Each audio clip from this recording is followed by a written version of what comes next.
Damir Vukičević sa sobom je donio neku vrstu torte, ali što ona krije, to će biti iznenađenje. Postoje tu puno važnije stvari za reći, a to je da Damir prošle godine postao najmlađi profesor, doktor matematike u Hrvatskoj. Zajedno sa Žilom Kaporosijem iz Kanade je dobio nagradu Međunarodne akademije matematičke kemije za istaknute znanstvenike mlađe od 40 godina. Pljesak. Nanotehnologija proučava čestice koje su 100 puta manje od zrnca prašine. Da prijeđemo na tren preko ruba znanosti i prošetajmo alejom snova.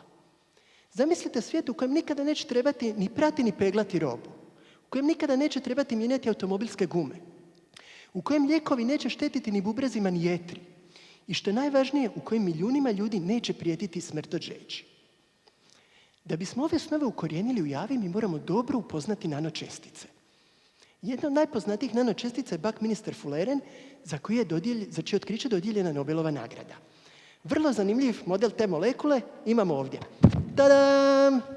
Dakle, Buckminster Fulleren uistinu izgleda kao nogometna lopta Bumamara. On ima 60 ugljikovih atoma koji se nalaze u ovim vrhovima, a bridovi prikazuju kemijske veze među njima. Ugljik je četverovalentni atom. Što to znači? To znači da on tvori 4 kemijske veze. No ako promotrite loptu, svaki atom ima samo 3 veze. Kako je to moguće? Četvrtu vezu tvore pi elektroni. Pi elektronsku vezu možete zamisliti kao sparivanje atoma sa jednim od njegovih susjeda. Ovih 60 atoma se dakle može spariti u 30 parova i to nazivamo Kekuleovom strukturom. Primjer jedne Kekuleove strukture ću vam pokazati na ovom manje šarenoj lopti. Dakle, vidite, sparani elektroni su prikazani ovim debelim crnim linijama. Buckminster Fulleren ima 12.500 Kekuleovih struktura. Kad bi svaku nacrtali na jedan papir, snop papira bi bio otprilike ovoliko visok. No proučavaju se i veći Fullereni koji imaju puno više Kekuleovih struktura. Na primjer, profesor Mircea Diudea i ja smo proučavali Fulleren koji ima 240 atoma.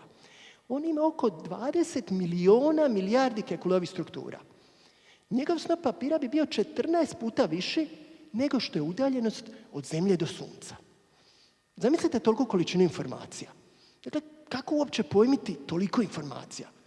Kako sve te informacije staviti u ovako mali prostor? Britanski nobelovac Harold Kroto, akademik Milan Randić i ja smo u zajedničkom radu analizirali jednu metodu u kojom sve najvažnije informacije sa svih ovih skica možemo svesti u jednu jedinu sliku. Nadam se da smo time barem malo doprinijeli boljem razumijevanju Fullerena, boljem razumijevanju nanočestica. Da je to bar jedan mali, sitni, mravlji koračić prema onim snovima s početka priče. Naime, ja čvrsto vjerujem da znanost nije igra hladnih racionalista. Znanost je igra sanjara. I što god više ljudi bude sanjalo, što god više ljudi bude ulagalo sve svoje napore da nas gurno bar malo, bar dijelić milimetra bliže snovima, to prije će snovi postati stvarnost. Hvala na pozornosti.